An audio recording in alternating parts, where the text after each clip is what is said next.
ပြီးခဲ့တဲ့ပိရက်တွေတုန်းက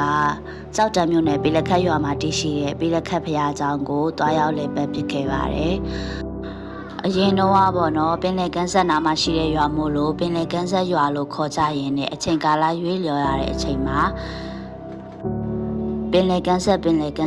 ပြည်လက်ခတ်ဆိုပြီးဖြစ်လာတယ်ပေါ့နော်။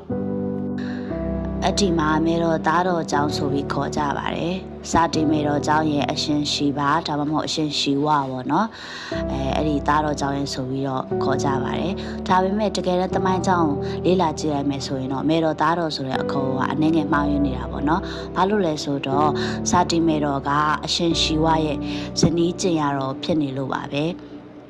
။အဒီမှာနည်းနည်းရှာဖွေလေးလာကြည့်လိုက်တာပေါ့နော်။ဟိန္ဒူဘာသာရဲ့အဓိကနတ်ဘုရား၃ပါးရှိရပေါ့နော်အတားတွေကဘဟာမာဗစ်ရှနုရဲ့ရှိပါရဲ့ဆိုပြီး၃ပါးရှိပါတယ်ဗြဟ္မာဆိုတာကြတော့ creator ပေါ့နော်သူကဖန်ဆင်းသူမြန်မာလိုအခေါ်ပေါ်ဆိုပြတ်မှာပေါ့နော်ဗစ်ရှနုကကြတော့ preserver လို့ပြောတယ်သူကထိမ့်သိမ်းဆောက်ရှောက်သူကာဝယ်ဆောက်ရှောက်သူမြန်မာလိုအတန်တွက်ကတော့ပိတ်တနူပေါ့နော်ပြီးရင်အရှင်ရှိဝသူက destroyer transformer ဖြတ်သိမ်းသူအသွင်ပြောင်းသူလို့ယူဆကြတယ်ပေါ့နော်မြန်မာလိုဆိုရင်တော့အရှင်ရှိဝလို့ခေါ်ကြပါတယ်အဲ့ဒီမှာပြမနတ်ဖရာကတော့သူက creator ဆိုတဲ့အတိုင်းပေါ့နော်ဖန်ဆင်းသူဆိုတဲ့အမည်နာမအတိုင်းသူရဲ့လှုပ်ဆောင်ချက်ကစကြဝဠာနဲ့သက်ရှိတရားတွေအားလုံးဖန်ဆင်းနေသူဆိုပြီးတော့ပြောကြပါတယ်သူနာမည်ကတော့ architect of existence ပေါ့နော်ဒီတည်ရှိမှုအရာအလုံးရဲ့ဘိသုကပညာရှင်ဆိုပြီးတော့သတ်မှတ်ကြပါတယ်နောက်နတ်ဖျားတစ်ပါးကကျတော့ Vishnu ဘိသနုပေါ့နော်အဲ့ဒီဘိသနုနတ်ဖျားကျတော့သူက universe ပေါ့နော်ဒီစကြဝဠာကြီးတွေကိုစကြဝဠာနဲ့သက်ရှိတရားတွေကိုထောက်ပံ့ပြီးတော့ကာကွယ်ပေးတဲ့အရှင်သခင်နတ်ဖျားဖြစ်တယ်လို့ပြောကြပါတယ်သူကဓမ္မတရားတွေကောင်းမှုနဲ့မကောင်းမှုကြားဟန်ချက်ညီမှု balance ဖြစ်မှုတွေပြီးရင်သူ့ကိုကိုးကွယ်သူတွေကိုကာကွယ်ဆောက်ရှောက်ခြင်းစသဖြင့်ဒီလိုမျိုး universe ကိုပေါ့နော်ထောက်ပံ့ကာကွယ်ပေးတဲ့လှုပ်ဆောင်ချက်တွေကိုလှုပ်ဆောင်ပါတယ်လောကမှာလောကကြီးကပျက်စီးလာတိုင်းပေါ့နော်ပျက်စီးလာတိုင်းပြီးရင်မကောင်းမှုတွေအများကြီးပေါ်ပေါက်လာတိုင်းမှာတဲ့ဒီဘိတနူဝါပေါ့နော်လူစားတီကိုဝါအနေနဲ့ကဘာမှာပေါ်ပေါက်လာတယ်လို့ဆိုကြပါတယ်ဟိန္ဒူဘာသာရဲ့အယူအဆအရဆိုရင်ဗုဒ္ဓမြတ်စွာဘုရားရှင်ကိုတော့မှဘိတနူရဲ့ကိုဝါလို့ပြောကြတယ်ပေါ့နော်ဗုဒ္ဓဘာသာအရာဆိုရင်တော့ဗုဒ္ဓမြတ်စွာဘုရားကဉာဏ်အလင်းရသွားတဲ့လူသားတယောက်ဒီလူနဲ့မြတ်သတ္တဝါအားလုံးတို့ရဲ့သတ္တဝါအားလုံးတို့ကိုလမ်းညွှန်ပြသတဲ့အမြင့်မြတ်ဆုံးဆရာအဖြစ်နဲ့ယုံကြည်ကိုးကွယ်ကြတာပေါ့နော်ဒါပေမဲ့ဟိန္ဒူဆိုက်ဘက်ကကြည့်မယ်ဆိုရင်တော့သူကဘိတနူရဲ့လူစားတီကိုဝါအနေနဲ့လောကကိုကာကွယ်ဆောက်ရှောက်ထိန်းသိမ်းပြီးသူဓမ္မတရားတွေကိုဖြန့်ဝေပေးသူအနေနဲ့ယူဆကြပါတယ်အဒီမှာအခုတံပယ်ပေါ့နော်ဒီဘုရားကျောင်းမှာရှိရဲ့အရှင်ရှိဝရဲ့အကြောင်းကတော့သူကကြတော့နာမည်က destroyer ဆိုတဲ့အတိုင်းသူကဖြတ်စည်းသူဖြတ်သိမ်းသူပေါ့အသွင်ပြောင်းသူဆိုပြီးခေါ်ကြပါတယ်ဘာတွေကိုဖြတ်စည်းပြီးဘာတွေကိုအသွင်ပြောင်းတာလဲဆိုရင်တော့အလွယ်အားဖြစ်ဆိုရင်တော့ပေါ့နော်မကောင်းတာတွေကိုဖြတ်စည်းပြီးကောင်းတာတွေကိုပြောင်းလဲပြီးသူဆိုပြီးတော့သတ်မှတ်ကြပါတယ်ယူဆကြပါတယ်ပေါ့နော်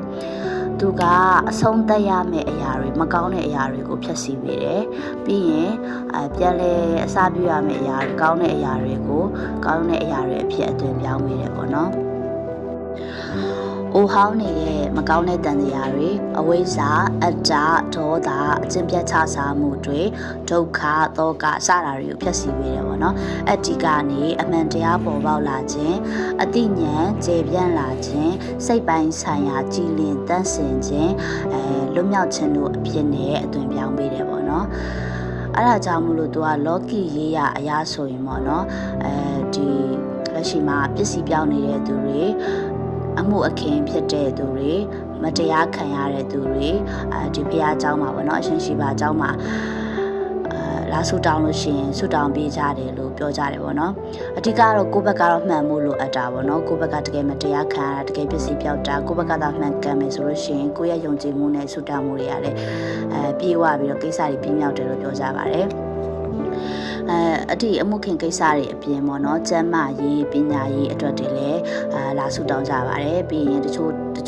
ဆိုရင်ပေါ့နော်တားဆူတွေလည်းလက်ပန်းကြပါတယ်ဒီတကယ်ဖြစ်ရတွေလည်းရှိတယ်လို့ပြောကြတယ်ပေါ့နော်ပစ္စည်းပြောက်တဲ့သူတွေဆိုလို့ရှိရင်ကိုပစ္စည်းကိုပြန်တွေ့တာဒါမှမဟုတ်တကယ်လို့တစုံတစ်ယောက်ကခိုးယူသွားတယ်ဆိုရင်တော့မှသူကလုံးဝမနေနိုင်တော့ဘဲနဲ့လာပြီးတောင်းပန်ပြီးတော့ပစ္စည်းကိုလည်းပြန်ပေးသွားရတာလို့ပေါ့နော်အဲ့လိုဖြစ်ရတဲ့လည်းရှိခဲ့ပူပါတယ်ပြီးအမှုခင်ဖြစ်တဲ့သူဆိုရင်လည်းကိုယ့်ဘက်ကတကယ်မှန်ကန်တယ်ဆိုရင်ပေါ့ဒီမှာဆူတောင်းပြီးလို့ရှိရင်ကိစ္စတွေပြည်လဲပြီးတော့အမှုတွေနိုင်နေပေါ့နော်ဒီကိစ္စတွေပြည်လဲပြီးမြောက်သွားတယ်လို့ဆိုကြပါတယ်လေးလာထားတဲ့လောက်တော့ပေါ့နော်ဒီစကြဝဠာကိုဒီဟိန္ဒူအယူဆရဆိုရင်ပေါ့နော်ဒီစကြဝဠာကြီးကိုမြန်မာကဖန်တီးရဲ့ဘေဒနိုကကုညီဆောက်ရှောက်ထောက်ပံ့တယ်ရှီဝါကရှီဘာကဖြတ်သိမ်းနေပေါ့နော်အရှင်ရှိပါဖြတ်သိမ်းနေ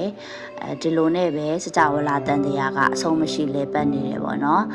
ဖန်တီးတယ်ထောက်ပံ့တယ်ဖြတ်စီးတယ်ပြန်စတယ်ပေါ့နော်အဲ့